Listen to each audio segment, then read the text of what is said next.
सगळ्यांना नमस्कार। माहे फेब्रुवारी 2022 या शिक्षण परिषदेमध्ये उपस्थित असलेले सगळे केंद्र प्रमुख, मुख्याध्यापक, शिक्षक, BRC चे सदस्य, माहे फेब्रुवारीच्या शिक्षण परिषदेमध्ये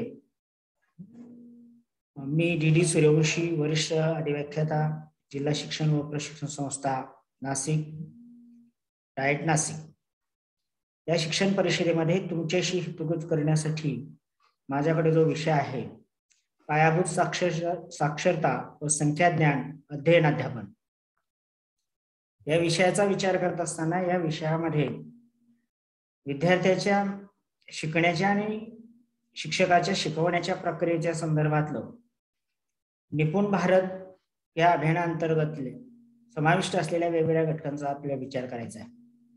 त्याच्यामध्ये पहिला घटक आहे विद्यार्थ्यांना शिकवण्यासाठी सामग्री, कंटेंट कोणत्या प्रकारचा वापरायचा आणि तो कसा वापरावा या संदर्भातला विचार मी तुमच्या समोर मांडणार आहे। FLN मिशन अंतर्गत मुलांमध्ये साक्षरता आणि संख्याज्ञानामध्ये योग्य ती संधी उपलब्ध करून देण्यावर लक्ष केंद्रित करण्यात आलेलं आहे। प्रत्येक मूल हे साक्षर झालं पाहिजे, प्रत्येक मुलाचं संख्याज्ञान विकसित झालं पाहिजे, हा विचार FLN मध्ये विचारांती घेतलेला आहे। त्यामुळे मुलांचा सर्वांगीण विकास करण्यासाठी त्याचा उपयोग होणार आहे। या घटकामध्ये मुलांचं आरोग्य, मुलांचा आकलन आणि भाषिक विकास, तिसरा मुद्दा आहे वैयक्तिक व सामाजिक विकास, ह्या 3 गोष्टींचा समावेश करण्यात आलेला आहे। दुसरा मुद्दा आहे लर्निंग एन्व्हायरमेंट, विद्यार्थ्यांना अध्ययनास पूरक अशा प्रकारचं वातावरण किंवा पर्यावरणपूरक अध्ययन विद्यार्थ्यांचं झालं पाहिजे, असा मुद्दा या ठिकाणी घेण्यात आलेला आहे। विद्यार्थ्यांना शिकवताना वर्गामध्ये विद्यार्थ्याच्या गरजेनुसार अध्ययन घडलं पाहिजे।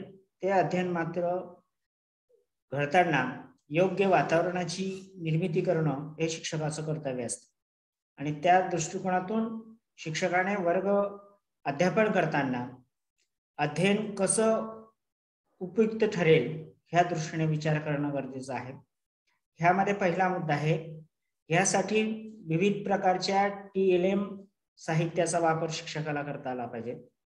त्याचबरोबर वेगवेगळ्या प्रकारच्या खेळणी असतात, कोडी असतात, रेखांकन केलेली पत्र असतात, इत्यादी शैक्षणिक साहित्याचा जर आपण वापर केला तर निश्चितच अध्ययन हे मनोरंजक होऊ शकतं, आनंददायी होऊ शकतं। दुसऱ्या मुद्द्यामध्ये त्याचबरोबर मुलांना लिहिण्यास प्रोत्साहित करण्यासाठी, विद्यार्थ्याचं लेखन क्षमता विकसित करण्यासाठी पेन्सिल, व्हाईट बोर्ड मार्क आणि इतर लेखन सामग्री उपलब्ध करून देणे। बऱ्याच शाळांमध्ये विद्यार्थ्याच्या हात पुरतील अशा प्रकारच्या भिंतींना वेगवेगळ्या प्रकारचे फळे तयार केलेले असतात। विद्यार्थी त्यांची लेखन क्षमता विकसित करण्यासाठी त्याचा वापर करत असतात। काही अंशी विद्यार्थी स्वयं प्रेरणेने लिहित असतात, जेणेकरून त्यांचं लेखन विकसित होईल असा विचार या ठिकाणी मांडलेला आहे। तिसऱ्या मुद्द्यामध्ये शाळेत चाललेले वेगवेगळ्या प्रकारचे जे उपक्रम आहेत ते उपक्रम घरी अनुकूल वातावरणामध्ये चालू ठेवले पाहिजे अशा प्रकारची अध्ययनाची पद्धत शिक्षकांची असली पाहिजे। ह्या गोष्टींचा जर विचार केला तर विद्यार्थ्याचं शिकणं सोपं होतं। तिसऱ्या मुद्द्याचा आपण विचार करणार आहोत पूर्वनियोजन। मग हे करत असताना शिक्षकाला कोणकोणत्या गोष्टींचं नियोजन करावं लागतं, कोणकोणत्या गोष्टींचं प्लॅनिंग करावं लागतं, ह्याविषयी आपण आता विचार करणार आहोत। पूर्वनियोजन ह्यामध्ये पुढील पायऱ्यांचा जर आपण विचार केला तर मुलांचा प्रारंभिक अध्ययनासाठी शिक्षकांनी उपयोग केला पाहिजे। जे प्रारंभिक अध्यापनामध्ये ज्या ज्या गोष्टी आपल्याला करायच्या आहेत त्याचा विचार या ठिकाणी जर केला तर निश्चितच विद्यार्थ्यांना शिकवणं सोपं होतं आणि विद्यार्थ्याचं शिकणंही सोपं होतं। ह्या मुद्द्यामध्ये पहिला मुद्दा आहे योग्य श्रेणीतील खेळणी। विद्यार्थ्यांच्या वयानुरूप वेगवेगळ्या प्रकारची जी खेळणी असतात तर विद्यार्थ्याच्या वयोगटाचा विचार करून त्या खेळणींची मांडणी त्या वर्गाला पूरक अशा प्रकारच्या आशयाशी निगडीत अशा खेळणींची मांडणी त्या वर्गात असावी आणि अशा प्रकारचं साहित्य शिक्षकाने संकलित करावं, किंबहुना अल्प खर्चिक अशा प्रकारच्या साहित्याची आशयासह जुळणी करावी, ज्याचा 3 ते 9 वयोगटातील मुलांना त्यांच्यामधल्या वेगवेगळ्या प्रकारच्या कौशल्यांच्या विकासासाठी त्याचा उपयोग होईल याचा विचार शिक्षकाने करावा. दुसऱ्या मुद्द्यामध्ये विविध संदर्भातील मुलांसाठी त्यांच्या ज्या आवडीनिवडी असतात, त्यांच्या ज्या क्षमता असतात, त्यांच्या ज्या गरजा असतात, त्या गरजांचा, क्षमतांचा आणि आवडींचा विचार करून विविध कृतींचे नियोजन शिक्षकाला करता आले पाहिजे. हे करत असताना पाठ्यक्रम आणि पाठ्यपुस्तक त्याच्याशी पूरक असलेल्या कृतींचा समावेश जास्त असावा आणि त्याचं नियोजन शिक्षकाला जर जमलं तर त्याचा निश्चितच असा परिणाम होतो की मुलांची जी कौशल्य आहे ते कौशल्य विकसनामध्ये निश्चित भर पडते, निश्चितच विद्यार्थ्याची कौशल्य विकसित होतात आणि ह्यासाठी त्याचा उपयोग होऊ शकतो. तिसरा मुद्दा आहे, शाळेत मुलांची नोंदणी झाल्यावर त्यांच्या कौशल्य स्तर निश्चित करावा. आपल्या वर्गात जे विद्यार्थी दाखल झाले त्या प्रत्येक विद्यार्थ्यामध्ये वेगवेगळ्या प्रकारची कौशल्य असतात. ती कौशल्य कोणत्या प्रकारची आहेत याची नोंद शिक्षकांना वैयक्तिक विद्यार्थ्याच्या रजिस्टरमध्ये करण्यात यावी, जेणेकरून आपल्याला प्रत्येक विद्यार्थ्याला ओळखता येईल, कोणत्या विद्यार्थ्याला कोणत्या क्षेत्रामध्ये प्रावीण्य मिळवण्यासाठी संधी आहे याचाही विचार त्या नोंदींमुळे होऊ शकतो आणि त्यानुसार त्या विद्यार्थ्यांच्या जी कौशल्य त्या विद्यार्थ्याची कमी आहेत त्याच्यामध्ये भर टाकण्यासाठी आपण वेगवेगळ्या प्रकारच्या उपाययोजना करू शकतो किंवा ज्या मुलांची ज्या कौशल्यामध्ये अभिरुची आहे ते कौशल्य विकसनासाठी आपण तसे नियोजन करावे.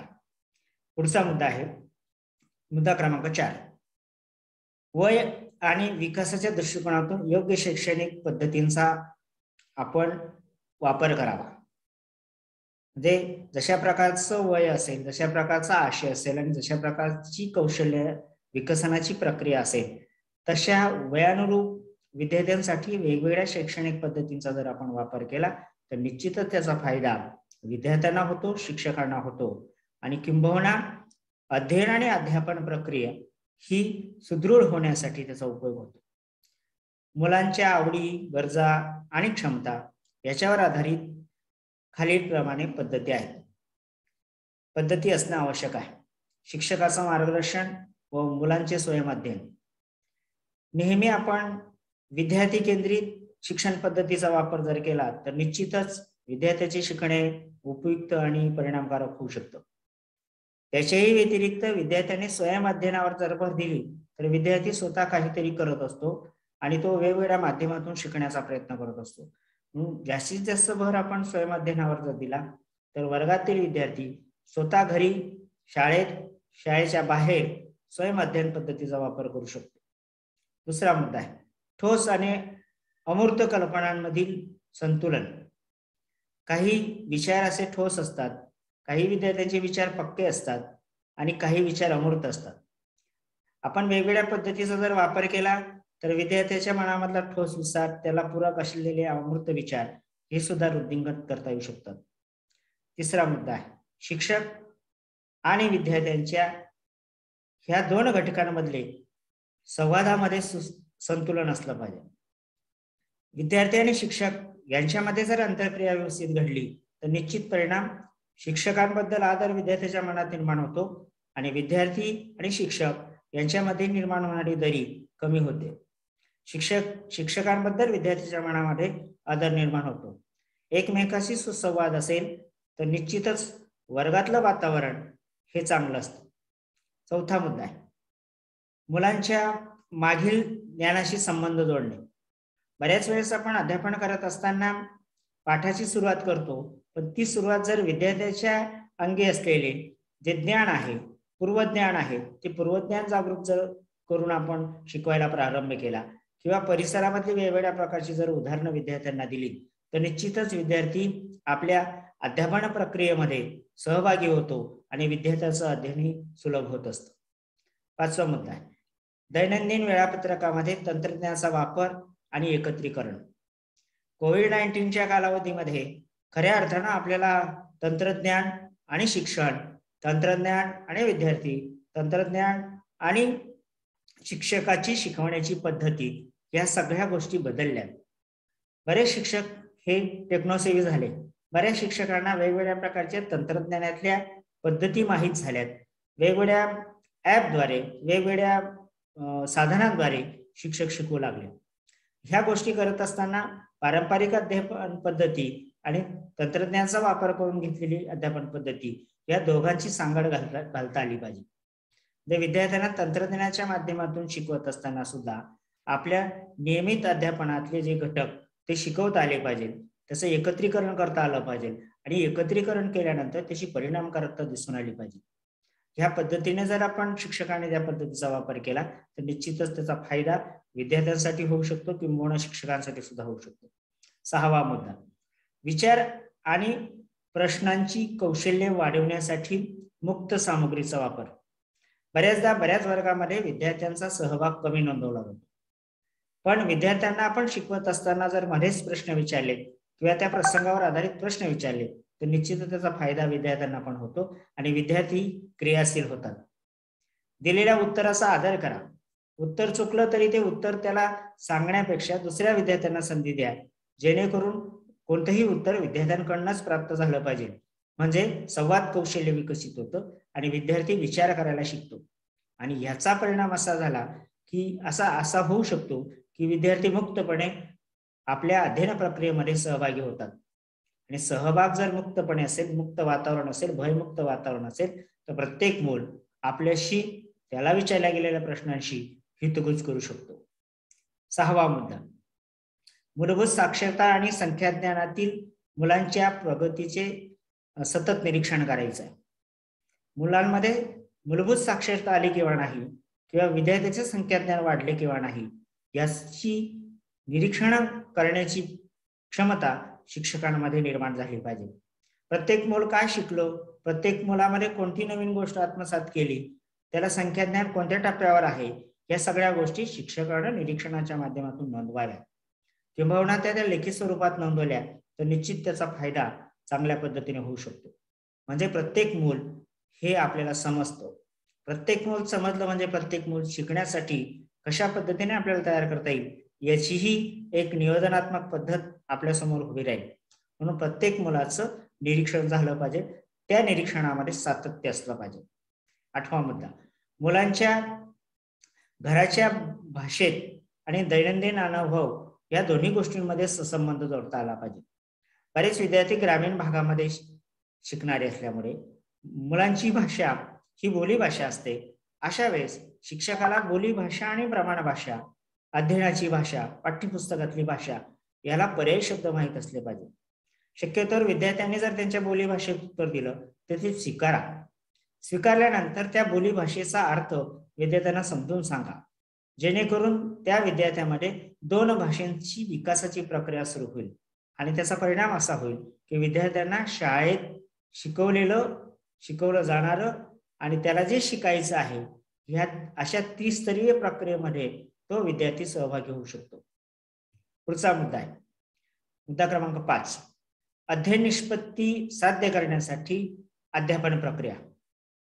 आपण जे शिकवल्यानंतर विद्यार्थ्यांवर त्याचे काय परिणाम झालेले आहेत, विद्यार्थी कोणत्या स्तरापर्यंत पोहोचलेला आहे, आणि हे तपासण्यासाठी त्या घटकाची अध्ययन स्तर निश्चिती केल्यानंतर अध्ययनातून निष्पन्न होणारं जे फलित आहे, विद्यार्थ्याने काय आत्मसात केलेलं आहे, ते करण्यासाठी आपल्याला वेगवेगळ्या अध्यापन प्रक्रिया कराव्या लागतात. यामध्ये पहिला मुद्दा आहे अध्यापन शास्त्रीय प्रक्रिया, पॅडॉलॉजिकल प्रॅक्टिस. विद्यार्थ्याची असली पाहिजे प्रोसेस, पॅडॉलॉजिकल प्रोसेस प्रॅक्टिस प्रक्रिया ही शिक्षकाला करता आली पाहिजे. विद्यार्थ्याला अध्यापनाचं शास्त्र माहीत असलं पाहिजे. त्या अध्यापनाच्या शास्त्रामधल्या वेगवेगळ्या प्रकारच्या घटकांची माहिती शिक्षकाला असली पाहिजे. उदाहरणार्थ अध्ययन सूत्र असतील, अध्ययनाच्या प्रक्रिया असतील, अध्ययनाची परिणामकारकता असेल, अध्ययनामुळे निर्माण होणारे जे अडथळे, अध्ययन प्रक्रियेसाठी निर्माण होणारे अडथळे, ही सगळ्या गोष्टी शिक्षकाला माहीत असल्या पाहिजे. त्याचं ज्ञान शिक्षकाला असावं अशी अपेक्षा आहे. बऱ्यापैकी आपण शिकत असताना, डी.एड करत असताना किंवा पदविका अभ्यासक्रम करत असताना आपल्याला अध्यापन शास्त्रांची माहिती अवगतच आहे आणि त्याचा वापर मात्र आपल्याला आता वर्गाध्यापनामध्ये करायचा आहे. मग ही अध्यापन शास्त्रीय प्रक्रिया मानसशास्त्रीय असेल, संख्याशास्त्रीय असेल किंवा वेगवेगळ्या प्रकारच्या तात्विक विचारांवर आधारित असते, ती शिक्षकाला माहीत असली पाहिजे. दुसरा मुद्दा आहे विविध उपक्रमांचे आणि कृतीचे नियोजन. विद्यार्थ्याला फक्त शिकवणच एवढाच भाग मर्यादित न ठेवता तो शिकवत असताना विद्यार्थ्यांच्या कलागुणांना वाव देण्यासाठी शाळेमध्ये वेगवेगळ्या प्रकारच्या उपक्रमांचं आयोजन करावं लागतं. त्याच्यामध्ये 2 प्रकारचे उपक्रम असतात, शालाबाह्य उपक्रम आणि शालांतर्गत उपक्रम. या उपक्रमांचं आणि त्याच्यासाठी कराव्या लागणाऱ्या कृतींचं नियोजन शिक्षकाला करता आलं पाहिजे.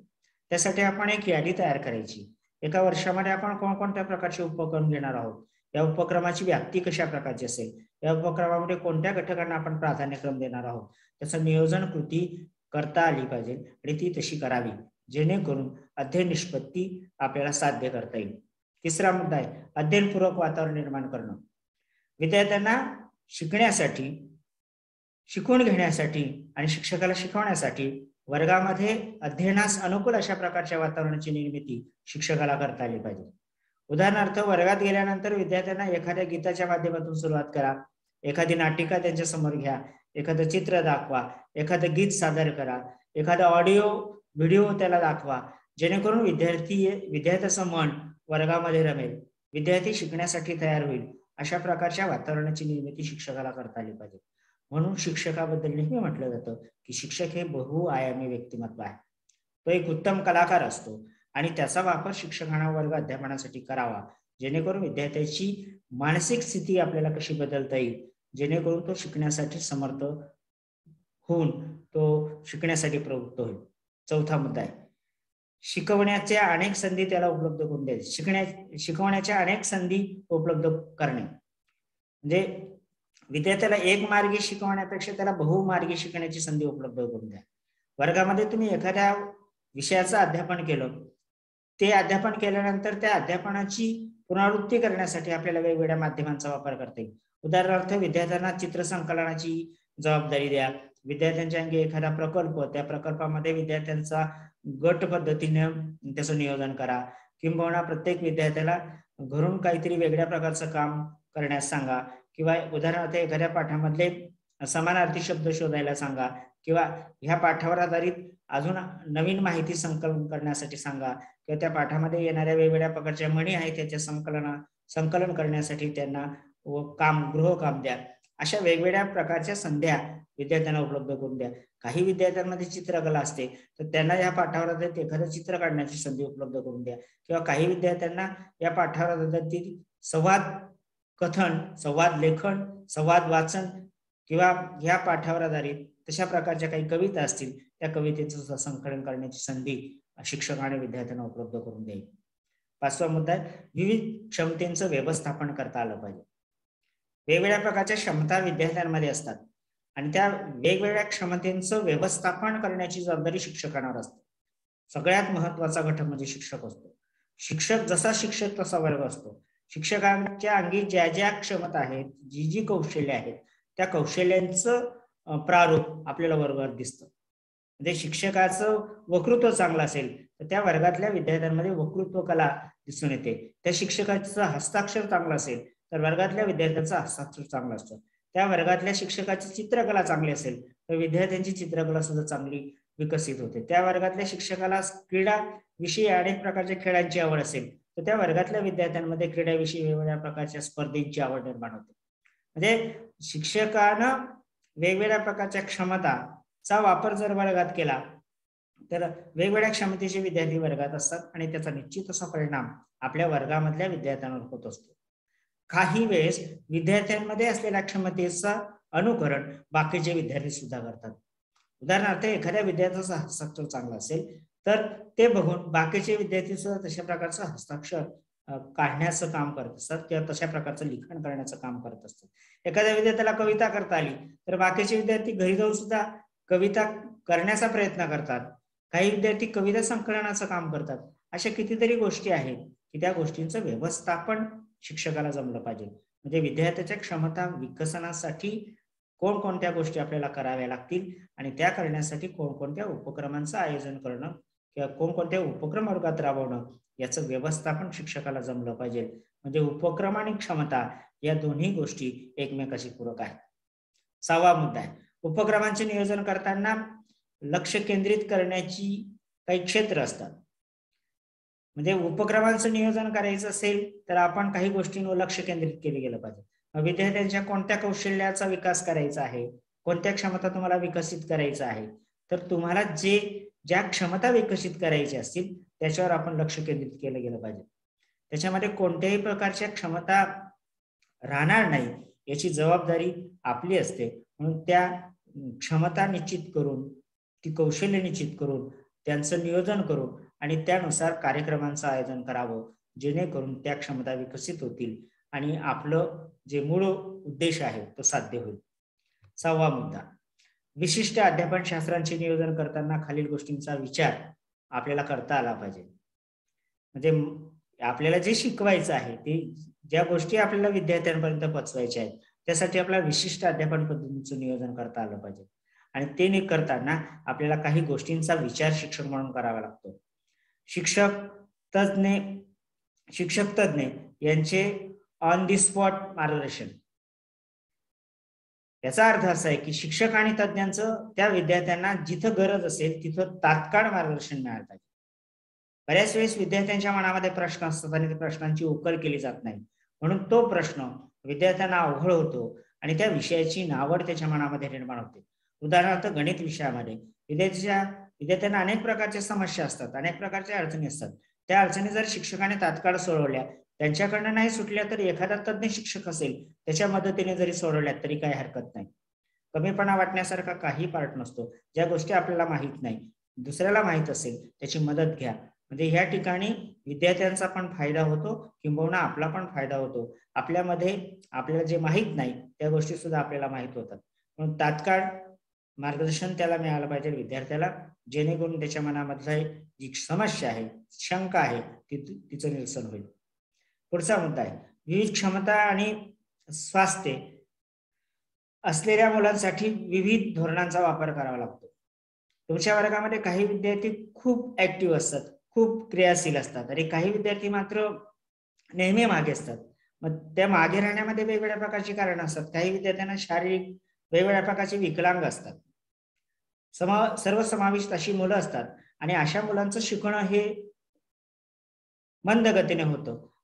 यासाठी आपल्याला वेगवेगळ्या धोरणांचा, वेगवेगळ्या उपक्रमांचा, वेगवेगळ्या क्रियापद्धतींचा वापर आपल्याला करावा लागतो, जेणेकरून ही सर्व मुलं एका स्तरापर्यंत पोहोचतील. सगळ्यांमध्ये सगळ्या क्षमता कशा विकसित होतील या दृष्टीने विविध क्षमतेचा विचार करून त्याचं नियोजन, विद्यार्थ्याचं आरोग्य या बाबतीचा विचार वेगवेगळ्या पद्धतीने आपल्याला करता आला पाहिजे, जेणेकरून आपला वर्ग शिकण्याच्या दृष्टीने आरोग्यदायी असला पाहिजे.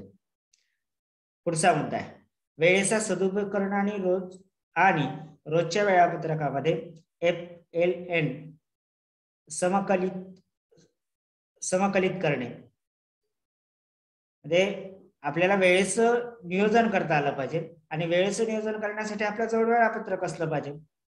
दररोज एकच ऍक्टिव्हिटीज घेण्यापेक्षा दररोज वेगवेगळ्या प्रकारच्या ऍक्टिव्हिटीज घ्या, वेगवेगळ्या प्रकारच्या उपक्रमांचं आयोजन करा, वेगवेगळ्या विषयांचं अध्यापनाचं नियोजन करा, जेणेकरून विद्यार्थ्यांमध्ये ह्या ज्या गोष्टी आहेत, विद्यार्थ्याच्या शिकण्याच्या ज्या वेगवेगळ्या गोष्टी आहेत त्या आपल्याला घडलेल्या दिसून येतील. आणि FLNच्या माध्यमातून विद्यार्थ्यांच्या ज्या साक्षरता आणि संख्याज्ञान या गोष्टी आपल्याला कशा साध्य करता येतील तेही आपल्याला त्या ठिकाणी दिसून येईल. मागत जाते ते.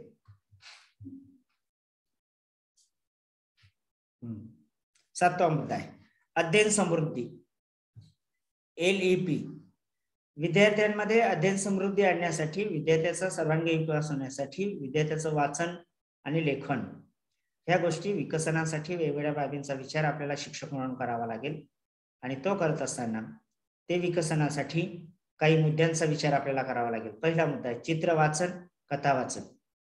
चित्र वाचन ही सगळ्यात सोपी आहे. सर्व शिक्षा अभियानांतर्गत प्रत्येक शाळेमध्ये वाचन कार्ड उपलब्ध आहे आणि त्या वाचन कार्डवर वेगवेगळ्या प्रकारचा आशय, वेगवेगळ्या प्रकारची चित्र, वेगवेगळ्या प्रकारच्या घटना दिलेल्या आहेत. त्याचाही वापर विद्यार्थ्याचा वाचन कौशल्य विकसनासाठी होऊ शकतो. वेगवेगळ्या छोट्या छोट्या कथा आपल्याला सांगता येऊ शकतात. त्या कथेचं वाचन करून घेता येऊ शकतं. याच्यामध्ये एक गोष्ट लक्षात ठेवा, विद्यार्थ्यांना कथा सांगा आणि नंतर वाचायला सांगा, जेणेकरून विद्यार्थ्याला कथा ऐकलेली असते आणि बरेच शब्द त्याच्या कानावरून गेले असते, त्यामुळे त्याची वाचनाची गती वाढते. हा प्रयोग प्रत्येक शिक्षकाने करून बघावा. एखादी कथा सांगा आणि नंतर तीच कथा त्याला वाचायला लावा, तर आपल्याला निश्चितच सगळ्या वर्गामध्ये त्याचा बदल दिसून येईल. दुसरा मुद्दा, कथा आणि कथाकथन आधारित शिक्षण. पाठ्यपुस्तकामध्ये वेगवेगळ्या विषयांमध्ये इतिहास असेल, मराठी असेल किंवा विज्ञान असेल, अशा विषयामध्ये सुद्धा आपल्याला कथाकथन करता येऊ शकतो. उदाहरणार्थ एखादा शास्त्रज्ञ असेल, तर शास्त्रज्ञाची माहिती आपण कथाकथनाद्वारे करू शकतो. एखाद्या ठिकाणी एखाद्या पिकाविषयी माहिती असेल, ती सुद्धा आपण कथाकथन माध्यमातून करू शकतो. भूगोल विषयामध्ये एखादी नदी असेल, एखादा पर्वत असेल, तर त्याच्यावर आपण एखादी छोटीशी कथा तयार करायची आणि ती वर्गामध्ये सादर करायची आणि नंतर त्या विषयाला शिकवण्याला सुरुवात करावी. त्याचा निश्चित असा परिणाम विद्यार्थ्याच्या शिकवण्यावर होऊ शकतो. तिसरा मुद्दा आहे अमूर्त विचार, खेळ आणि गटकार्य.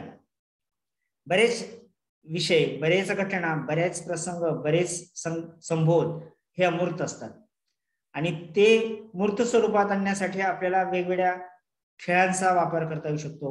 त्यासाठी विद्यार्थ्यांमध्ये वेगवेगळ्या गटांचं नियोजन करता येऊ शकतं. विद्यार्थ्यांना वेगवेगळ्या प्रकारचं गटकार्य सुद्धा देता येऊ शकतं.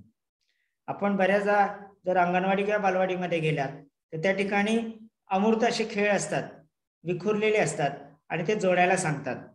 विद्यार्थी बऱ्याचदा ती ठोकळे जोडतात किंवा ते चित्र तयार करताना ते खूप प्रयत्न करतात, पण काही विद्यार्थी मात्र त्या चित्राच्या मागच्या बाजूला एखादी पूर्ण कृती असते, त्या कृतीनुसार ते चित्र जोडत असतात. म्हणजे विद्यार्थ्याच्या मनामध्ये ज्या अमूर्त कल्पना आहेत त्या मूर्त स्वरूपात आपल्याला करता येऊ शकतील आणि तशा प्रकारचं वातावरण आपल्याला वर्गात तयार करावं लागेल. चौथा मुद्दा आहे भूमिका, अभिनय, नाटके. विद्यार्थ्यांना वेगवेगळ्या पात्राचं, कॅरेक्टरचं की व्यक्तीची भूमिका अभिनय करण्याची संधी त्यांना उपलब्ध करून द्यायची. विद्यार्थी खूप सुंदर पद्धतीने करत असतात. इतिहास विषय असेल तर त्यामध्ये शिवाजी महाराज ची आग्र्याहून सुटका असेल, राज्याभिषेक असेल, अफजल खानाचा वध असेल किंवा पुरंदरचा तह असेल, अशा कितीतरी गोष्टी आहेत आणि कितीतरी घटना, राज्याभिषेकाची घटना असेल, तर ह्या ठिकाणी वेगवेगळ्या प्रकारचे कॅरेक्टर आपल्याला तयार करता येईल. किंवा एखाद्या शास्त्रज्ञावर आधारित एखादा पाठ असेल, शास्त्रज्ञ असेल, त्यांचे आई, बाबा, भाऊ, त्यांचे शिक्षक, तर त्यांच्या वेगवेगळ्या प्रकारच्या भूमिका आपण विद्यार्थ्यांना देऊ शकतो आणि वेगवेगळ्या प्रकारचे संवाद सुद्धा आपण छोटे छोटे संवाद त्यांना दिले तर विद्यार्थी भूमिका अभिनयातून एक छोटंसं नाटक तयार करू शकतात. म्हणजे विद्यार्थ्यांना संवाद कौशल्य सुद्धा विकसित होतं किंवा संवाद लेखन सुद्धा विकसित होऊ शकतं किंवा अभिनय क्षेत्रामध्ये सुद्धा त्याला रुची निर्माण होऊ शकते. पाचवा मुद्दा आहे की वेगवेगळ्या प्रकारचे प्रकल्प. आपण शाळेमध्ये विद्यार्थ्यांना वेगवेगळ्या प्रकारच्या प्रकल्पांची नियोजन करावं. प्रकल्प हे वर्गामध्ये सुद्धा घेता येऊ शकतात, वर्गाबाहेर सुद्धा घेता येऊ शकतात किंवा विद्यार्थी घरी पण अशा प्रकारचे प्रकल्प राबवू शकतात. उदाहरणार्थ थोर विचारवंतांची माहिती गोळा करा, थोर स्वातंत्र्य सैनिकांची माहिती गोळा करा, वेगवेगळ्या पिकांचे नमुने गोळा करा, वेगवेगळ्या प्रकारची माती संकलित करा, वेगवेगळ्या प्रकारची पाने संकलित करा. कितीतरी गोष्टी आहेत की आपल्याला त्या प्रकल्पाच्या माध्यमातून देता येऊ शकतात. असे प्रकल्प आपल्या पुस्तकाच्या स्वाध्यायानंतर सुद्धा बऱ्याच विषयाच्या स्वाध्यायानंतर अशा प्रकारचे प्रकल्प दिलेले आहेत. शिकून झाल्यानंतर विद्यार्थ्यांना स्वाध्याय गृहकार्य देत असताना प्रकल्प सुद्धा द्या. प्रकल्पामध्ये विद्यार्थ्याची सहकार्याची भावना विकसित होते, एकमेकाच्या गरजा विद्यार्थ्यांना समजतात आणि जर कोणाच्या तरी नियंत्रणाखाली शिकण्याची सवय लागते किंवा इतर लोकांवर नियंत्रण करण्याची सवय त्याच्यामध्ये लागते. एक उत्तम प्रकारच्या प्रशिक्षकाची जबाबदारी सुद्धा ह्या प्रकल्पाच्या माध्यमातून विद्यार्थ्यांना देता येऊ शकते. आणि इतर शिक्षक म्हणून तुमची भूमिका असते की मला माझ्या विद्यार्थ्यांच्या विकासासाठी, माझ्या विद्यार्थ्यांची अध्ययन समृद्धीसाठी मला काय करता येईल आणि त्या दृष्टीने आपण आपल्या वर्गाध्यापनाची जी साहित्य आहे, मग त्याला तुमचं डिजिटल साहित्य असेल किंवा तुम्ही तयार केलेलं साहित्य असेल, विद्यार्थ्यांनी तयार केलेलं साहित्य असेल किंवा दुसऱ्या शिक्षकाच्या सहकार्याने तयार केलेलं साहित्य असेल किंवा तुम्ही विद्यार्थ्यांना सहलीच्या माध्यमातून छत्रभेट केलेली असेल, एखाद्या कारखान्याला, एखाद्या शेतावर, एखाद्या उद्योगधंद्याला आपण भेट दिली असेल. अशी कितीतरी माध्यम आहेत. विद्यार्थ्यांचा प्रत्यक्ष वाहतुकीच्या साधनाद्वारे प्रवास असेल, वेगवेगळ्या माध्यमातून विद्यार्थ्यांची अध्ययन समृद्धी आपण करू शकतो. त्यानंतर अध्ययन समृद्धीमधला दुसरा एक महत्वाचा घटक आहे तो गणित विषयासंदर्भात संख्याज्ञान आणि संख्यावरील क्रिया. या संदर्भात अध्ययन समृद्धी कार्यक्रमासाठी आपण यादी तयार करायची. आपण संख्याज्ञान आणि संख्यावरील क्रिया कोणकोणत्या घटकांच्या करू शकतो तर त्याची यादी आपण शिक्षकाने तयार करावी. ती तयार केल्यानंतर विद्यार्थ्यांना तयार करायला सांगावी की विद्यार्थ्यांना कोणकोणत्या गोष्टींचं ज्ञान आहे, कोणकोणत्या संख्येचं ज्ञान आहे आणि त्या संख्या त्याला ज्ञात आहेत त्याच्यावर तो कोणकोणत्या प्रकारची क्रिया करू शकतो. उदाहरणार्थ बेरीज, वजाबाकी, भागाकार, गुणाकार, पूर्णांक, अपूर्णांक, बैजिक राशी अशा कितीतरी गोष्टी आहेत की त्या गणिताशी निगडीत वेगवेगळ्या प्रकारच्या क्रिया त्याला करता येईल. अशा प्रकारे आज आपण पायाभूत साक्षरता आणि संख्याज्ञान अध्ययन अध्यापन या घटकाविषयी आपण विचार केलेला आहे. त्याच्यावर आपण चर्चा करा आणि प्रत्येक घटक बारकाईने विद्यार्थी शिक्षकांपर्यंत पोहोचवा हीच माझी अपेक्षा आहे. धन्यवाद.